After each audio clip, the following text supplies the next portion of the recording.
Hello everyone, हामी चाहिँ अहिले एकाउन्टिङ हेरिरहेको छौँ र एकाउन्टिङमा चाहिँ हामीले अगाडिका क्लासहरूमा चाहिँ इस्यु अफ सेयर्स होइन, issue of shares for cash अनि हामीले इन्स्टलमेन्टको कुराहरू गरेका थियौँ। र अब हामी के गर्छौँ त सेयर्सको बारेमा फरफिचरको बारेमा बुझ्छौँ है। फरफिचर भनेको के हो र reissue, forfeiture and reissue of shares भनेको के हो त्यो कुराहरू चाहिँ बुझ्छौँ। अब फर्स्टमा हामीले यसमा बुझ्नुपर्ने टर्म भनेको के छ त फरफिचर भन्ने टर्म चाहिँ बुझ्नुपर्ने छ है। फरफिचर भनेको चाहिँ के हो त अब यहाँ के बुझ्नु पऱ्यो भन्दा अब जस्तै एउटा अर्गनाइजेसनले अथवा एउटा संस्थाले चाहिँ आफ्नो सेयरहरू चाहिँ पब्लिकहरूमा चाहिँ सेयर गरेको हुन्छ होइन। अब पब्लिकमा सेयर गरिसकेपछि अब यदि कुनै एउटा सेयर होल्डरले चाहिँ त्यो पैसा तिरेन अथवा होइन त्यो पैसा चाहिँ उसले अब पेमेन्ट गरेन भने चाहिँ त्यस्तो बेलामा चाहिँ फरफिचरको टर्महरू युज हुन्छ। फरफिचर भनेको चाहिँ अब हामीले के भन्न मिल्छ भन्दा फरफिचरलाई चाहिँ क्यान्सल भनेर भन्न मिल्छ है। क्यान्सलको टर्ममा पनि यसलाई बुझ्न सकिन्छ। जस्तै अब कुनै पनि सेयर होल्डरले पैसा तिरेन, उसको सेयरको अमाउन्टहरूले भरेन भने चाहिँ के हुन्छ त उसको मेम्बरसिप होइन, त्यो अर्गनाइजेसनमा भएको मेम्बरसिपलाई क्यान्सल गरिदिने प्रोसेसलाई चाहिँ हामीले के भन्छौँ त फरफिचर भनेर भन्छौँ है। अब यसलाई चाहिँ हामीले न्युमेरिकलबाट पनि बुझ्न सकिन्छ होइन। अब फरफिचरको अकाउन्टहरू बनाउनको लागि चाहिँ हामीले फरफिचर इन्ट्री भनेर भन्छौँ, फरफिचर इन्ट्री पनि गर्छौँ। जस्तै it is the termination of membership and taking away of shares भनेर भनेको छ है। फरफिचरलाई चाहिँ के भनिँदो रहेछ त forfeiture is the process of termination of membership and taking away shares of shareholder हैन। सेयरहोल्डरहरूको चाहिँ सेयरहरू लिइदिने र उनीहरूलाई चाहिँ मेम्बरसिप नदिने प्रोसेसलाई फरफिचर भनेर भनिन्छ। अब फरफिचर अब त्यसै त हुँदैन हैन। अब सेयरहोल्डर्सहरूले पैसा तिरेनन् भने अथवा उनीहरूले चाहिँ आफ्नो अकाउन्टमा चाहिँ ब्यालेन्सहरू राखेनन् भने चाहिँ के हुन्छ त फरफिचर हुन्छ है। अब हामीले फरफिचरको धेरै कुराहरू हेर्छौँ। अब अर्गनाइजेसनले चाहिँ के गर्छ भन्दा नर्मल्ली हाम्रो बिजनेस अर्गनाइजेसनहरू अथवा कुनै पब्लिक संस्थाहरू हुनसक्छ होइन, उनीहरूले चाहिँ सेयर होल्डरहरूलाई चाहिँ एउटा नोटिस दिनुपर्ने हुन्छ है। सेयर होल्डर्स लाई चाहिँ नोटिस दिने के को बारेमा दिने त जस्तै अब यति दिनभित्रमा चाहिँ तपाईँहरूले पैसा तिर्नुपर्ने हुन्छ अथवा फन्डहरू क्लियर गर्नुपर्ने हुन्छ भन्ने नोटिसहरू दिन सक्छ होइन।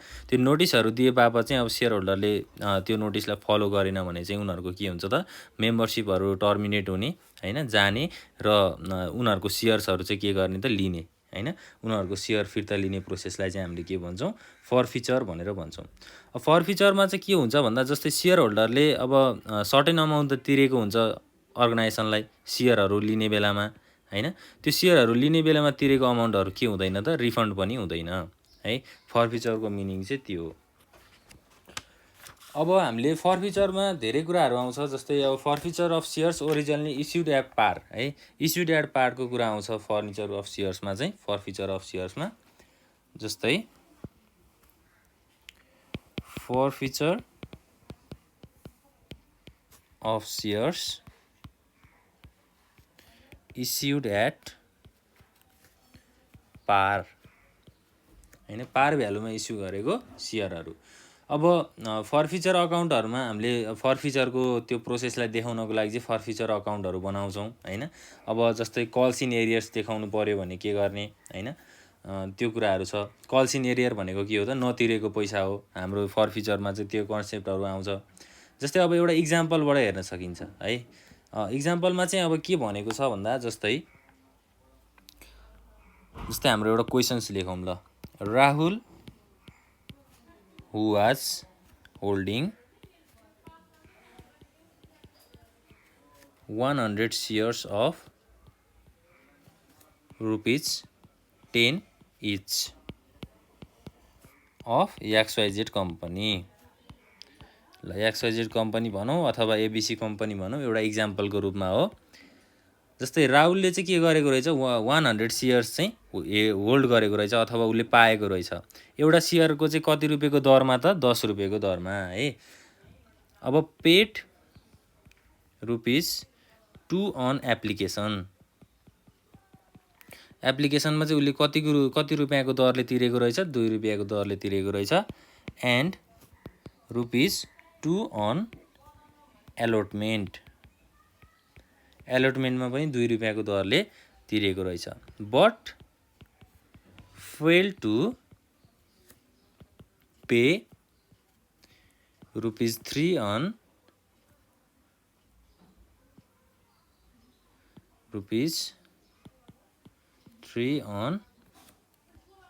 First call and ₹3 on final call. First कलमा ₹3 दरले र फाइनल कलमा पनि कति रुपियाँको दरले त ₹3 दरले। अब कम्पनीले के कुरा डिसाइड गर्यो त, company decided to forfeit his share, forfeit his share भनेको उसको सेयरलाई चाहिँ अब टर्मिनेट गर्ने अथवा उसको मेम्बरसिपहरूलाई चाहिँ क्यान्सल गर्ने प्रोसेस चाहिँ कम्पनीले अगाडि बढायो। के भन्यो त, फेरि एकचोटि क्वेसन बुझौँ हामीले। राहुल भन्ने व्यक्तिले चाहिँ 100वटा सेयर चाहिँ होल्ड गरेको रहेछ अथवा पाएको रहेछ एउटा सेयरको ₹10 दरले, होइन।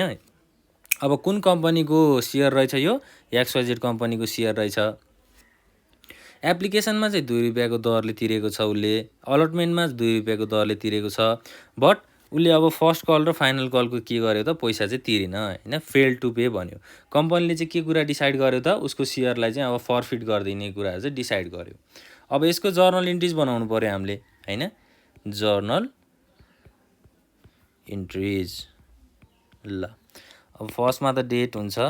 अब फर्मेटको कुराहरू त हामीलाई थाहा नै छ, फर्मेटको कुराको धेरै डिस्कस गर्नु परेन हामीले, होइन। अब डेबिट र क्रेडिट हुन्छ।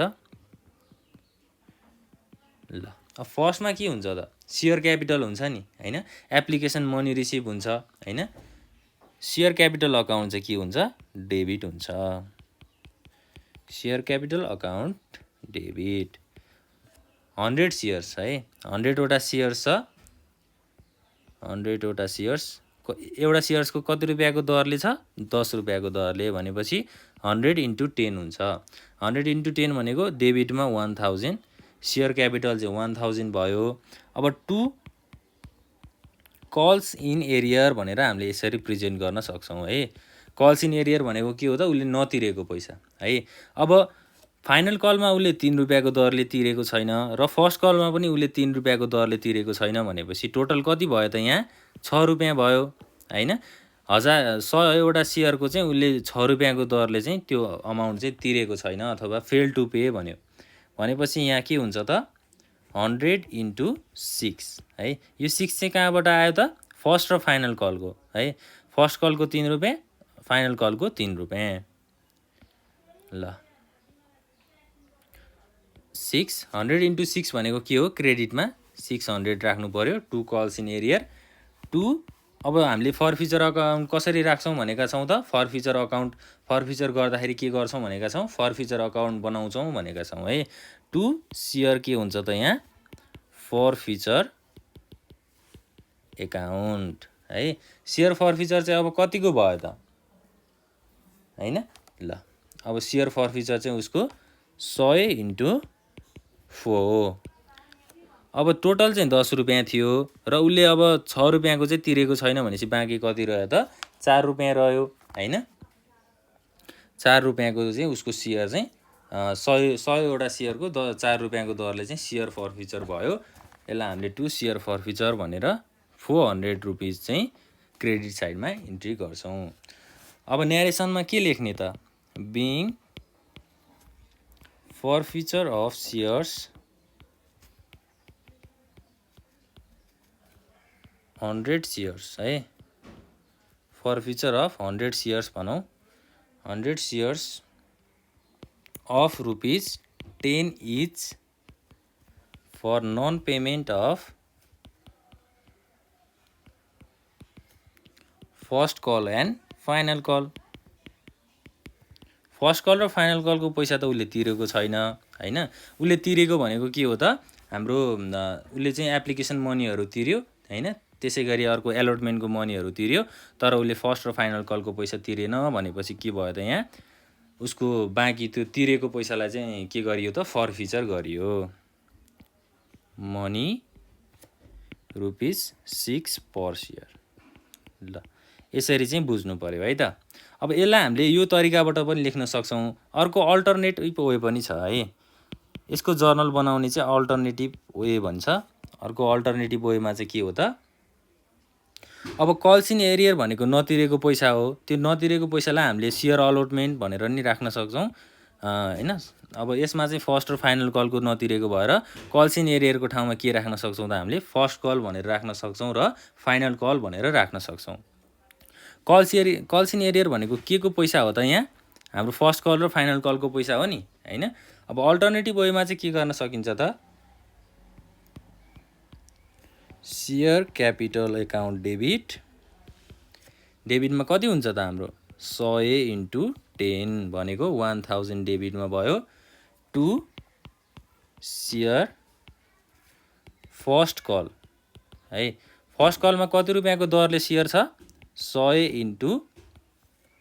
3 to share final call. Final कलमा चाहिँ के छ त 100 × 3 भनेको टोटल कति भयो 6 रुपियाँ भयो नि। 100 × 3 भनेको क्रेडिटमा 300 रुपियाँ भयो, त्यसै गरी सेयर फाइनल कलमा चाहिँ 300 रुपियाँ, टोटल 600 रुपियाँ भयो। टु सेयर फरफिचर कति हुन्छ त, सेयर फरफिचर अकाउन्ट 100 × 4 भनेको 400 रुपियाँ चाहिँ क्रेडिटमा भयो।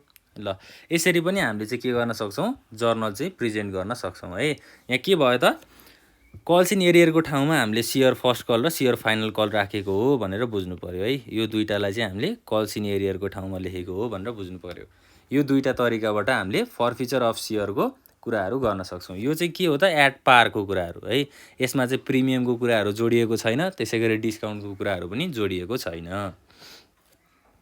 अब हामीले एट पारको कुरा गरेपछि एट प्रिमियमको कुराहरू पनि गरौँ न हैन। फरफिचर अफ सेयर्स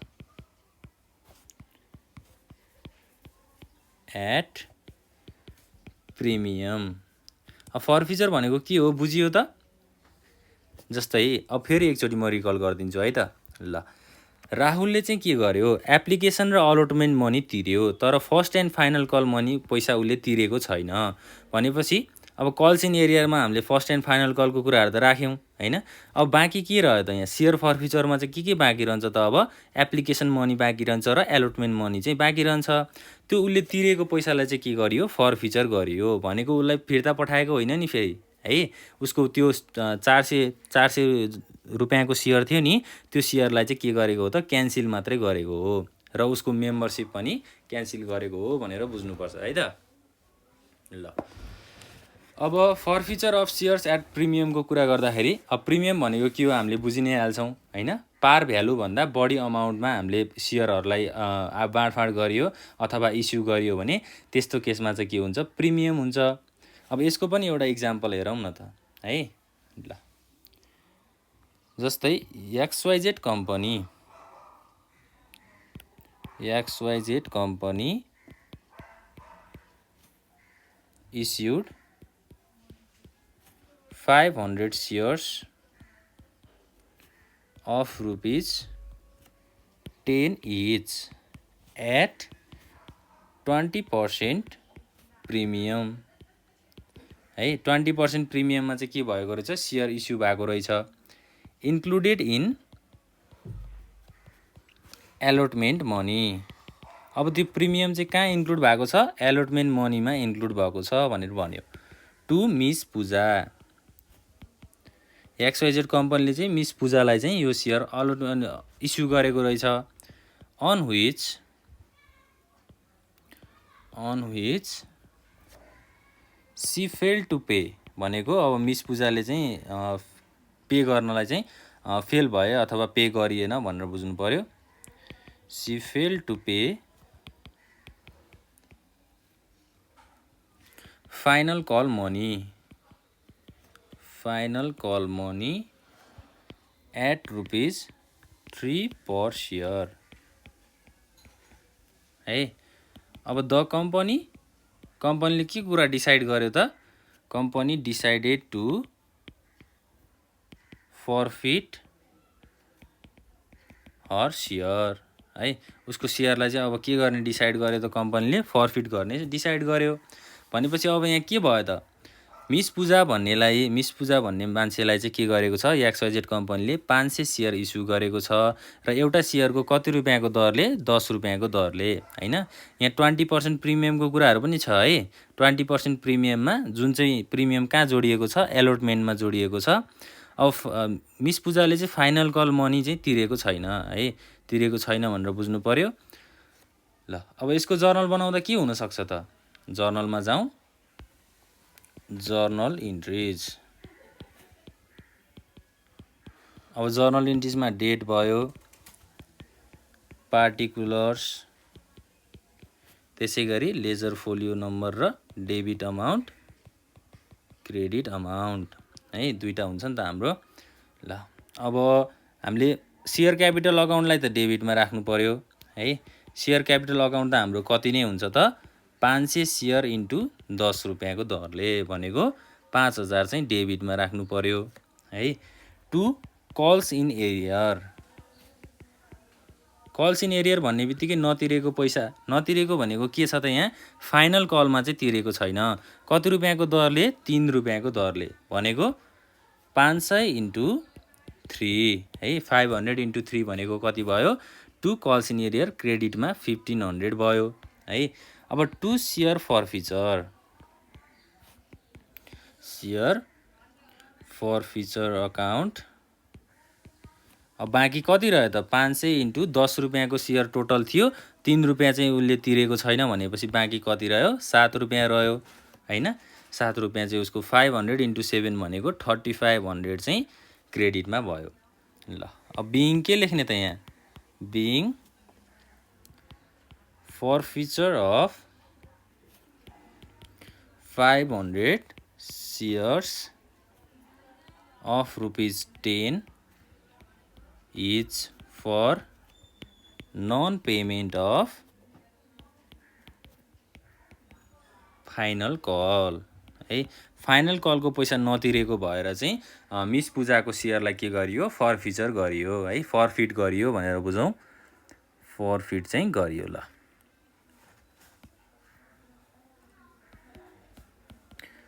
फरफिट। अब यहाँ कल्स इन एरियरको ठाउँमा चाहिँ हामीले के पनि लेख्न सक्छौँ त, फाइनल कल भनेर पनि लेख्न सक्छौँ। त्यो चाहिँ हाम्रो के हो त, अल्टरनेटिभ मेथड हो है। त्यसरी पनि हामीले प्रेजेन्ट गर्न सक्छौँ। ल यो कुराहरू बुझियो त। अब फेरि एकचोटि रिकल गरौँ है। सेयर क्यापिटलमा 500 सेयर थियो, एउटा सेयरको 10 रुपियाँ थियो, सेयर क्यापिटलमा 5000 रुपियाँ राखियो हैन। 2 कल्स इन एरियर भनेको नतिरेको पैसा, अब फाइनल कलमा 3 रुपियाँ तिरेको थिएन, 500 इन्टु 3 भनेको 1500 रुपियाँ तिरेको छैन। 2 सेयर फरफिचर भनेको अब उसले तिरेको पहिला एप्लिकेसन मनी तिरेको हुनसक्छ, एलोटमेन्ट मनी तिरेको हुनसक्छ, त्यो पैसालाई चाहिँ के गरियो, फरफिचर गरियो भनेर बुझ्नु पर्यो है। 2 सेयर फरफिचर। ल अब प्रिमियमको कुराहरू भयो है। अब यो चाहिँ हाम्रो आफ्टर रिसिभिङ दि प्रिमियमको कुराहरू, प्रिमियम रिसिभ भइसकेपछि चाहिँ अब सेयर फरफिचर गरियो भन्ने कन्सेप्ट हो यो है। त्यसै गरी अर्को के हुनसक्छ त, अब प्रिमियम पाउनुभन्दा अगाडि पनि फरफिचर गरेको हुनसक्छ है। प्रिमियम पाउनुभन्दा अगाडि भनेको प्रिमियमको पैसा रिसिभ गर्नुभन्दा अगाडिको कुराहरू पनि हुनसक्छ।